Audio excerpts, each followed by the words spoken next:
Guys, it's Matsy. It's time for a fucking another Matsy Monday. Whoa, whoa, never get the key right. Wish it was Sunday. Whoa, whoa, fucking Sunday.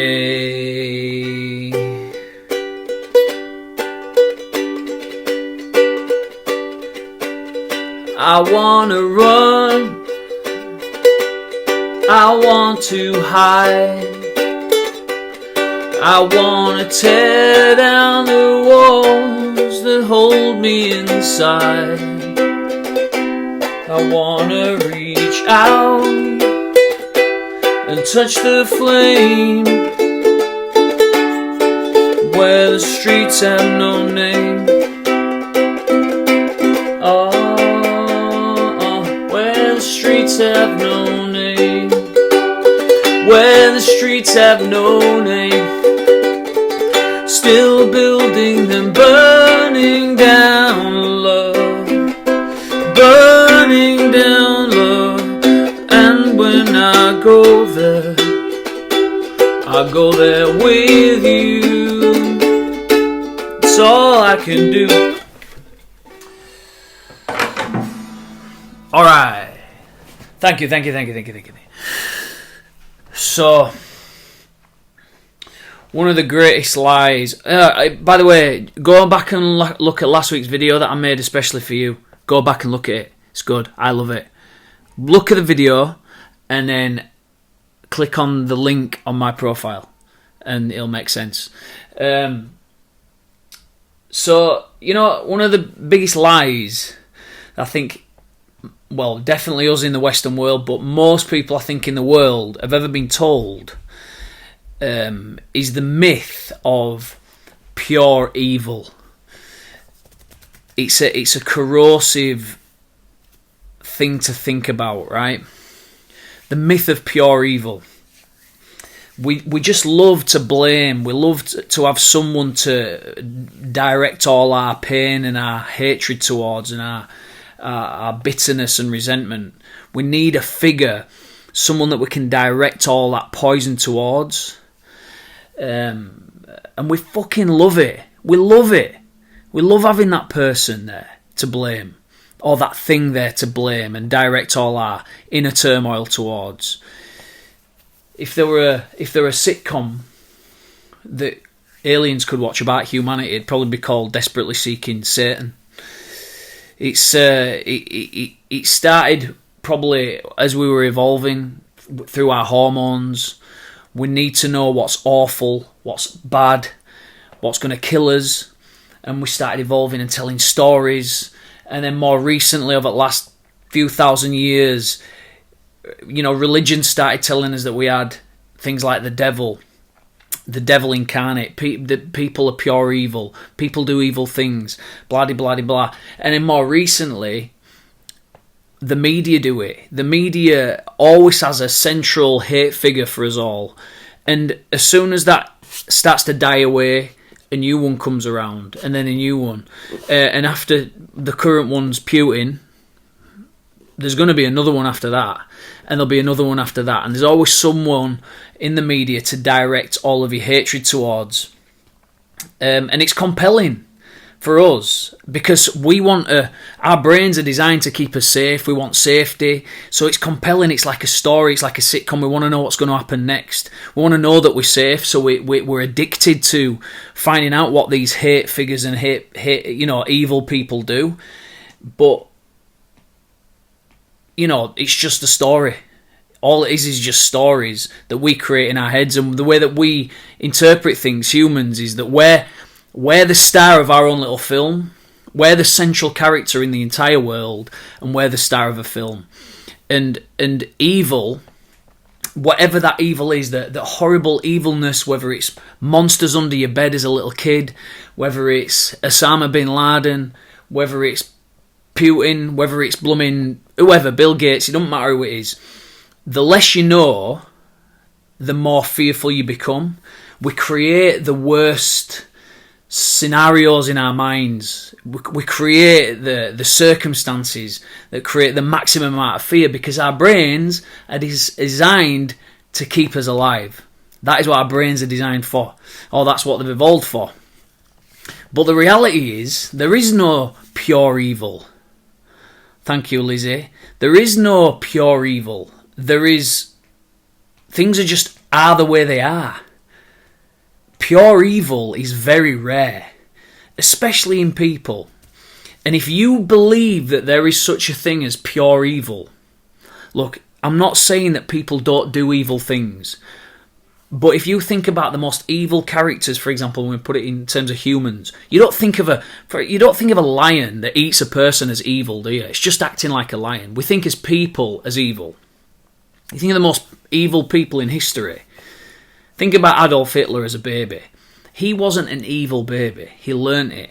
You develop the evilness. You're not born evil. You're not Satan incarnated. And the more that you allow yourself to think that there is such a thing as pure evilness in people, it's evil, and the myth of pure evil is always going to get used as a tool to manipulate you with. We get manipulated by that myth, and we always have been. Like I said, it started with religion, and it's moved into the media, and obviously we could name more stuff, and there's a discussion to be had there, but it leaves us open to be manipulated. We think that other people are evil, that other people are bad, but we're not bad. I'm not bad. When someone does something bad, what we do is we blame their unique character traits. She's such a selfish, bitter, twisted little bitch. But if you do something bad, if I do something bad, I would blame the circumstances or the context. Oh, well, I couldn't help. I spent all that money that you gave me to look after because I just, I was just feeling low, and because my mum has been ill, and, because of this COVID thing and all the circumstances, except me, it's not me. This is how we think about evil. We think other people are evil and bad, but we're good.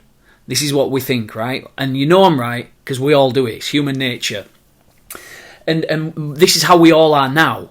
500 years ago, it all boils down to ignorance. It's all down to ignorance, not knowing enough, so our brains conjuring up, filling in the blanks for us, and it goes to the worst thing, basically.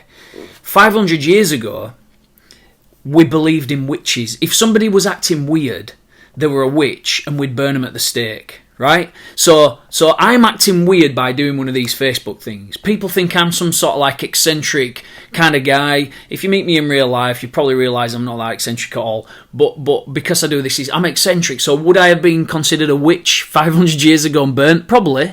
500 years ago, people believed in werewolves. They thought werewolves don't exist around here, but they're somewhere really far north, in the north woods of Russia somewhere, or something like that. They thought that because they didn't have the information available. They were ignorant. There's a passage in the Bible, one of the main passages of the Bible, obviously, that's the reason why I know it, Matthew 7.3. Matthew 7.3. It says, I've got all it right. Why do you see the speck in your brother's eye, but do not notice the log in your own eye?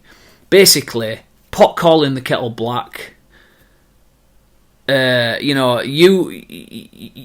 else is bad, but not you. That's basically what I'm talking about. Matthew 7.3. Well, I'm going to give you a secret little sauce, a little something on how you can become immune from evil or hate or resentment. Are you ready? Here it is. Better knowledge and understanding beats evil and fear. If you feel uncomfortable about something, if something in the media makes you feel uncomfortable, if a type of person makes you feel uncomfortable, if something that someone said makes you feel uncomfortable, learn about that thing from their context, not from yours. So you want to learn about, let's just wind it back 5 or 10 years before Brexit, when Muslims were the number one hate figure in the country, and it was all about, trying to sort of divide us and, all this lot. One of the things that I believe drove Brexit. Now, rather than learning about what Muslims do to off within our country from a sort of a westernized English white person's perspective, for example. Learn about Islam from a Muslim's perspective. Right? So that's one example. It's just a small example. But learn about whatever it's like. We had this thing on my Facebook page about the trans swimmer. And, it caused a lot of kerfuffle. But the bottom line I think we could all take away from that was just learn and understand. This is what happens. This is how we can get rid of fear. This is how we can get rid of hatred and resentment. It is possible, believe this or not, to disagree with someone and still be friends with them. In fact, I love disagreeing with my friends. Disagreeing well with your friends, I would say, is a good conversation, personally. Because let's face it, you do not know. You don't know, I don't know, none of us fucking know. So we all need to share information, tell stories to each other, and try and learn from each other to grow our knowledge and understanding so there's less fear and resentment around. We don't need to take things so personally, and we can get the monkey off our backs. The secret to inner bliss is forgiveness. Just forgive. It's probably the most underrated hack there is in humanity. Just forgive yourself, forgive other people. If someone does something wrong to you, forgive them. The past has gone, okay? It's like a pro tip. It improves your life immediately. Forgiveness. You think, I can't forgive that person because I've got to fucking kill him. And it's like, no. The past has gone. If you forgive them, your life, if you actually forgive them, your life improves instantly. Your life improves instantly. They're still walking around angry. They're still walking around fearful. You forgive. You've got bliss. It's fine. Don't worry about it. Life is better straight away. But you've got to forgive yourself first. Remember, the past doesn't exist anymore. This moment only exists. Just this moment. Anyway, like I said at the beginning, click on that link on my profile, Linktree. Let me know what you think. Send me a private message. Thanks for watching. I love you. I'll see you later on, guys. Bye.